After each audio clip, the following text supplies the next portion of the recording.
Hey guys, welcome back to my channel Shubhi Snigdha ব্লগে সবাইকে অনেক অনেক ওয়েলকাম জানিয়ে আজকের ব্লগটা শুরু করছি। আর আজকের ব্লগটা আমার কাছে ভীষণ ভীষণ একটা স্পেশাল ব্লগ, মানে বলতে পারো আমার কাছে হচ্ছে কি সব থেকে যদি বেস্ট কিছু হয় সেটা হলো আজকের ব্লগটা।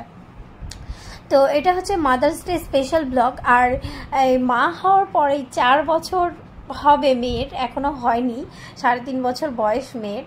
তো মেয়ে এবার আমাকে ঘুম থেকে ওঠার পরে হ্যাপি মাদার্স ডে মাম্মি, তারপরে I love you mummy, I love you mummy সারাদিন বলে গেছে, you are the best mummy, I love you mummy. এগুলো কিন্তু ওর পাপা যে খুব শিখিয়ে দিয়েছে তা না, শুধু বলেছে আজকে মাদার্স ডে মাম্মিকে উইশ করতে হয়। তারপর হচ্ছে গিয়ে বিকেলবেলা ভাবলাম কি করব, শ্রী বাবা বললো চলো মেয়েটাকে আজকে একটু পার্কে থেকে ঘুরিয়ে নিয়ে আসি। কিন্তু ওই যে আমাদের কপালটা এতটাই খারাপ, পার্ক গিয়ে দেখি বন্ধ। তারপর কি করব ভেবে না পেয়ে সঙ্গে সঙ্গে বেরিয়ে পড়লাম, চলো যাই একটু কর্ণজোড়া অফিসার্স যে ক্লাবটা আছে সেই ক্লাবে যাই। আর মেয়েকে ভাবছিলাম সুইমিংয়ে দেবো, আর শ্রী পাপাও সুইমিং শিখতে যাচ্ছিলো, তার জন্য একটু ওখানে যাওয়া। তো যাই হোক সেখানে তো গেলাম, আর ভীষণ ভালো লাগলো, এতটাই ভালো লাগলো যে আমার ব্লগই করতে ইচ্ছে করছিল না, শুধু মনে হচ্ছিলো জায়গাটা উপভোগ করি। তো যাই হোক ভীষণ সুন্দর একটা মনোরম পরিবেশ। তো তোমরা যারা আমার চ্যানেলে নতুন, এখনও যারা চ্যানেলটা সাবস্ক্রাইব করোনি তারা প্লিজ চ্যানেলটাকে সাবস্ক্রাইব করে দাও, আর পাশে থাকা বেল আইকনটা ক্লিক করতে কিন্তু একদম ভুলবে না, যাতে আমি যখন নতুন ভিডিও দেবো সঙ্গে সঙ্গে তোমাদের কাছে নোটিফিকেশন চলে যায়। আর স্নিগ্ধার ব্লগ দেখতে তোমরা একদম ভুলবে না তার জন্য। আর যারা ফেসবুক পেজ থেকে দেখছো, এখনো যারা ফলো করনি ঝটপট ফলো করে দাও। আর ভিডিওটা ভালো লাগলে অবশ্যই শেয়ার, লাইক, কমেন্ট কিন্তু করতেই হবে। তো চলো এই যে চলে যাচ্ছি, এটা হচ্ছে বড় একটা রেস্টুরেন্ট। তো আমরা এই কি বলি ডান দিকটাতে যেতে চেয়েছিলাম, কিন্তু হচ্ছে গিয়ে দেখলাম বাঁ দিকটা ফাঁকা আছে, আর মেয়ে তো খুব দোলনা ভালোবাসে, তো সেই কারণেই এই দিকটাতে যাওয়া। ওই যে ওখানে দোলনাটা ফাঁকা দেখেছে, সেই দৌড়ে ছুটে যাচ্ছে। এবার চলো ওদের কাছ থেকে শুনে নিই ওদের কেমন লাগছে। আর ওই যে পেছনে যে দেখতে পাচ্ছ ওখানে হচ্ছে গিয়ে জিম সেন্টার, তারপর হচ্ছে ইয়োগা সেন্টার, তারপর তোমার ব্যাডমিন্টন কোর্স, এগুলো সব শেখানো হয়। এই যে হচ্ছে গিয়ে ডান দিকের পোর্শনটা দারুণ, ভীষণ সুন্দর। তো আমার তো ভীষণ ভালো লেগেছে। তো তোমরা যারা রায়গঞ্জ থেকে ব্লগ দেখছো, এখনও যারা যাওনি সেখানে গিয়ে, মানে হয় না যে খুব সুন্দর একটা নিরালা দিন কাটাতে চাও, খুব সুন্দর, মানে বেশি গ্যাঞ্জাম যারা পছন্দ করো না, একটু নিরিবিলি হবে পরিবেশ। বলো তোমাদের কেমন লাগছে এখানে এসে?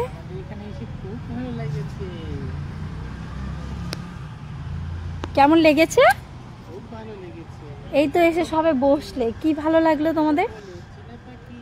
এই যে পাপা আর মেয়ে এসেই দোল খেতে বসে গেছে। আর একটা অনেক দিন পর রায়গঞ্জে এসে এরকম একটা জায়গায় এলাম, বেশ ভালো লাগছে। এতদিন, অনেক দিন হয়েছে এটা খুলেছে না?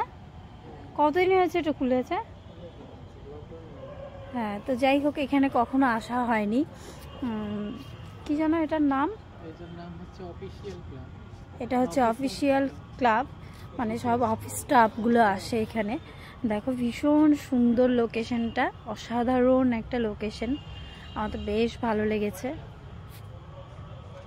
তোমরা রায়গঞ্জের যারা আসো বাইরে থেকে ঘুরতে, তারা একবার হলেও এখানে আসতে পারো। আশা করি সবার ভীষণ ভালো লাগবে, যারা নিরিবিলি জায়গা পছন্দ করো। হ্যাঁ, নিরিবিলি জায়গা পছন্দ করো তাদের জন্য কিন্তু এই জায়গাটা একদম পারফেক্ট, তাই না? এরপরে এলে আমরা আর পার্কে যাবো না, এখানে যাবো না, মেয়ের জন্য তো পার্কে যেতেই হবে।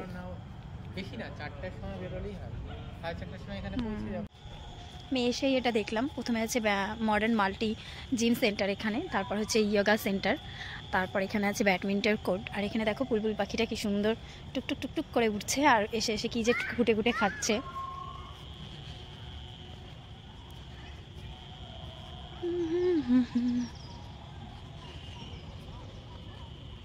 চলো ওই দিকটাতে, চলো এসো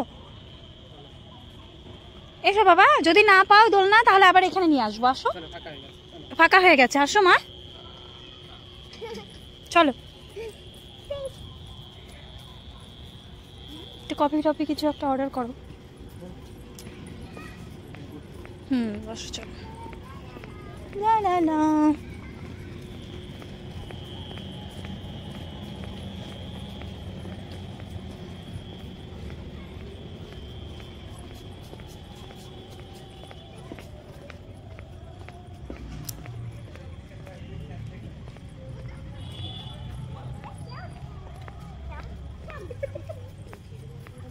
এখানে কিন্তু আমরা আরামে কেকটা নিয়ে আসতে পারতাম, পারতাম কি না?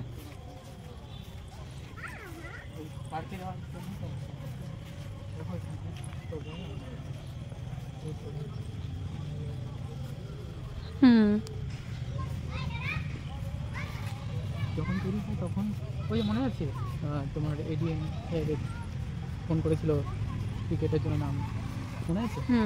তখন যখন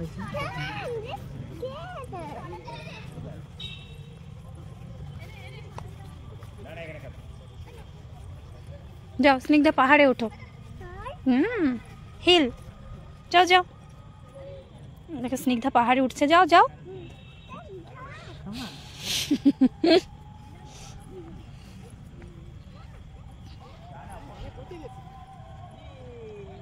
ইউ উইনার। আচ্ছা দাঁড়াও, একটা ছবি তুলে দিই। দাঁড়াও দাঁড়াও দাঁড়াও, ওখানে দাঁড়াও। আমার মেয়ের পার্কে যাও আর যেখানে নিয়ে যাও, সেখানে যদি দোল না দেখতে পায়, মেয়ের আর কিচ্ছু চাই না। মানে এত দোল খেতেও ভালোবাসে, মানে কি বলবো। আর আমারও বেশ ভালো লাগে, এটা কিন্তু কামার থেকেই মনে হয় পেয়েছে। মানে সব কিছু যে বাবার পাবে তা তো না, একটু মায়েরও পেয়েছে। তো যাই হোক, আমরা দুজনে এখন দোল খেতে শুরু করলাম আর বললাম আমাদের একটু ছবি টবি তুলে দাও গো। তারপরে হচ্ছে কি আমি একটু এদিকে ওদিকে ভিডিও করছিলাম, আর বাবা মেয়ে আবার দোল খাচ্ছিল। আর এখানে রয়েছে খুব সুন্দর একটা রেস্টুরেন্ট, কিন্তুটা কি সেটা আমি তোমাদেরকে পরে বলবো। পুরো ভিডিওটা দেখতে থাকো, স্কিপ না করে। ওই রেস্টুরেন্টের একটা বড় গল্প আছে, সেটা কিন্তু দেখতেই হবে।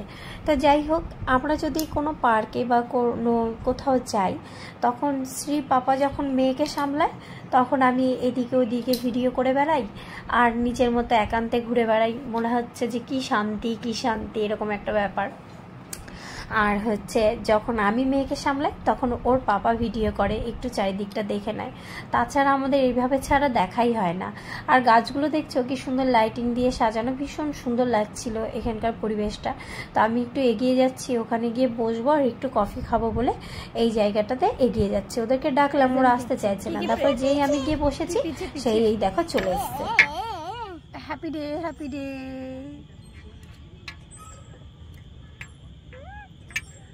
কালকে তুমি আমাকে কি প্রেজেন্ট করেছো বলো সবাইকে একটু, কি দিয়েছো?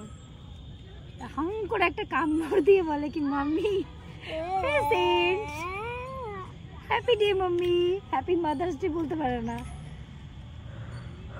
বলো তো, ভালো করে বলো তো, বলো হ্যাপি হ্যাপি মাম্মি বলো। ভালো লাগছে না, মশা আসছে।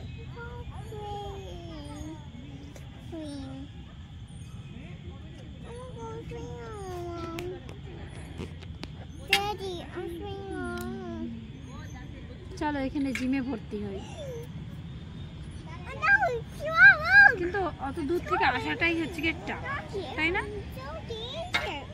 আমরা যেরকম অ্যাক্টিভ লোক, এত অ্যাক্টিভ লোক এত দূরে আসবে না। না, এত দূর আসা সম্ভব। কি এসছে মা?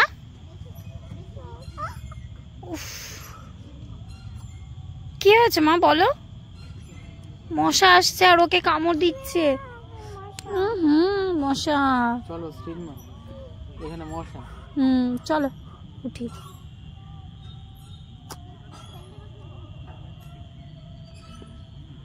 এখান থেকে ওঠো, মেয়েটাকে মশা কামড়াচ্ছে। ও বললাম ওখানে চলো।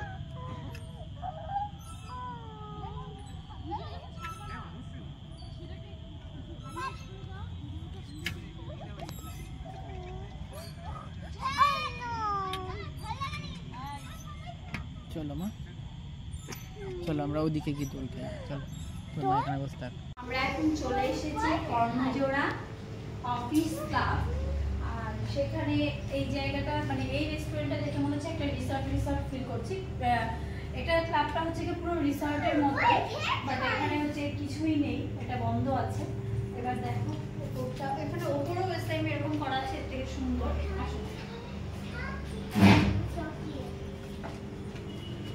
বেরিয়ে এসো, একটু লাইটটা জ্বালাও। এই দেখো পাখি মরে গেছে। এই পাখিটা এখানকার না তো, পাখিটা মারা গেছে। দেখো দেখো মা, পাখিটা দেখো মরে গেছে মা। ইস কি কষ্ট, দাঁড়াও। ইস ডক্টর হাউসে নিয়ে যাবো? ইস, পাখিটা মরে গেছে মা, কে দেখো। ডক্টরের কাছে নিয়ে যেতে হবে? তোমাকে কিন্তু খেয়ে বানাচ্ছে এখানে। চলো চলো এবার যাই, আমরা নিজেদের হাউসে যাই। তো দেখতে পেলে কফি ভাগ খাবো বলে গিয়ে বসলাম, কিন্তু ওই যে কপালে নেই, এত মশা কামড়াচ্ছিল। তারপরে ওই রেস্টুরেন্টের মধ্যে ঢুকলাম, ঢুকে দেখি বাবা কিছুই নেই, ফাঁকা, শুধু লাইট জ্বালিয়ে রেখে দিয়েছে। আর ভেতরে ঢুকে না কেমন একটা ভুতুরে ভুতুরে ফিল হচ্ছিল। দেখবে ফাঁকা জায়গায়, নিরিবিলি জায়গায় হঠাৎ করে তুমি একটা ঘরের ভিতরে ঢুকলে কেমন যেন একটা লাগে। আর এখানে এত কুকুর, যখন আমরা বেরিয়ে যাচ্ছিলাম প্রচণ্ড পরিমাণে কুকুর চারি সাইডে, আমার তো ভীষণ ভয় লাগে কুকুর দেখলেই। তো এখন বেরিয়ে যাব, বেরিয়ে যাওয়ার পথে এখন ঢুকবো সুইমিং পুল সেন্টারে। তো সেখানে গিয়ে জিজ্ঞেস করা হবে যে স্নিগ্ধাকে হচ্ছে ভর্তি করা যাবে কি না যাবে না এসব ব্যাপারে। তো সেখান থেকে বলা হয়েছে বাচ্চা একদম স্পষ্ট যখন কথা বলবে আর হচ্ছে মানে সব ওর যত প্রবলেম আছে সব যখন বলতে পারবে তখনই ওকে অ্যাডমিশন করানো যাবে। তো সেই কারণে আর সেদিকে এগোলাম না, কারণ স্নিগ্ধা তো এখনও হচ্ছে গিয়ে সেইভাবে বলতে পারবে না যে আমার এই প্রবলেম হচ্ছে ওই প্রবলেম হচ্ছে, ওর ভাষায় বলে। এবার সবাই তো নাও বুঝতে পারে, যদিও বা ইচ্ছে থাকলেও হচ্ছে গিয়ে উপায় নেই। আমার হচ্ছে গিয়ে এত দূর থেকে যাতায়াতের একটা প্রবলেম আছে, তবুও আমি নিয়ে আসতাম, কিন্তু হচ্ছে ওই একটাই প্রবলেম যে মেয়ে যখন একদম স্পষ্ট কথা বলবে তখনই ওকে আমি সুইমিংয়ে দেবো।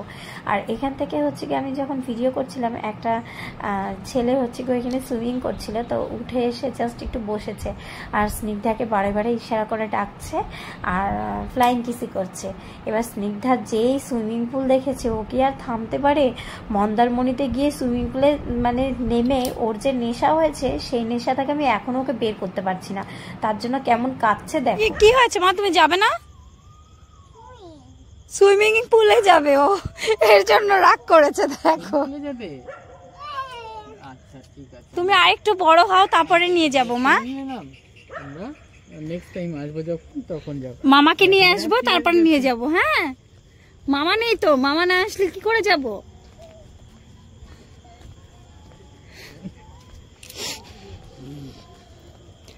দেখো আমাদের বাচ্চা সুইমিং পুল দেখে নিজেকে কন্ট্রোল করতে পারেনি, পারলেও দৌড়ে চলে যায় ওখানে।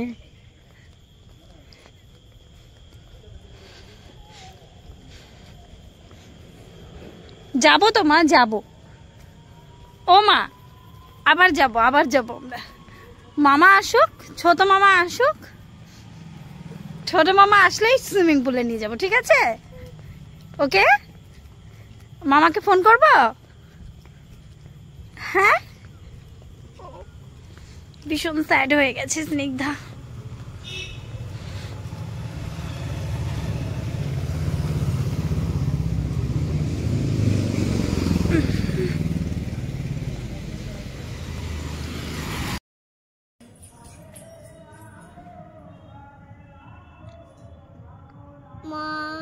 Mommy, here.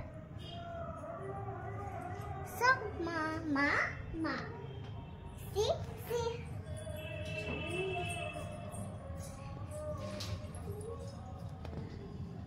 Okay.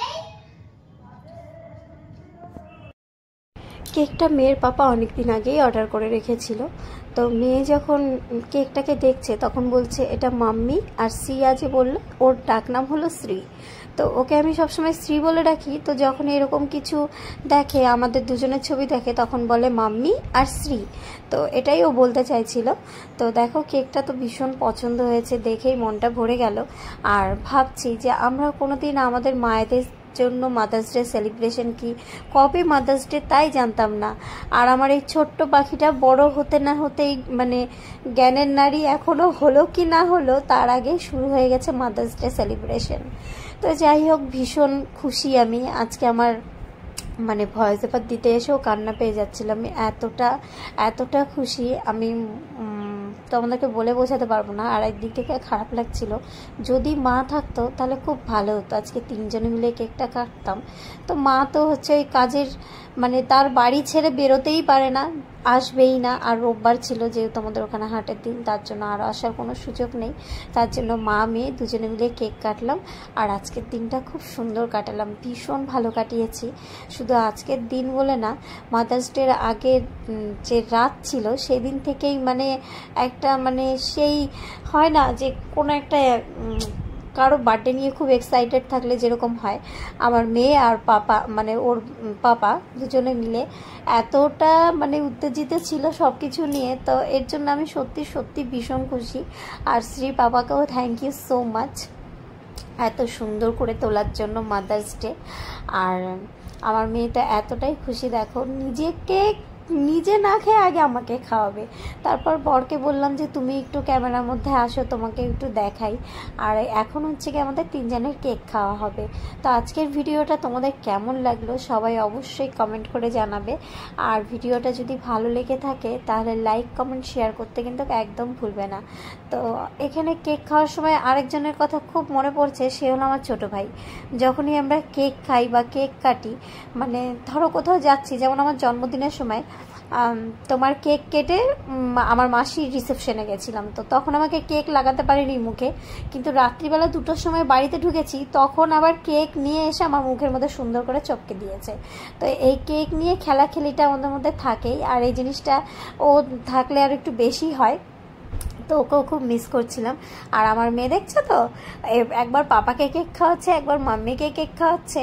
আর তার আগের দিন ছিল আমার গান, তো সেই গানের অনুষ্ঠানে যাওয়ার জন্য আমি এই যে বেলফুলের গাছড়াটা কিনে নিয়ে এসেছিলাম, তো সেটা এখনও শুকিয়ে যায়নি আর এত সুন্দর গন্ধ বের হচ্ছে। তো আমার স্ত্রী ওটা নিয়ে আবার ওর মাথায় লাগাবে, তার জন্য ওকে সুন্দর করে লাগিয়ে দিয়েছি।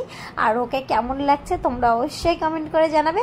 চলো ভালো থেকো, সুস্থ থেকো, দেখা হচ্ছে আরেকটা সুন্দর ব্লগের সঙ্গে। আর হ্যাঁ, অবশ্যই কমেন্ট করবে কিন্তু যে ভিডিওটা তোমাদের কেমন লাগলো।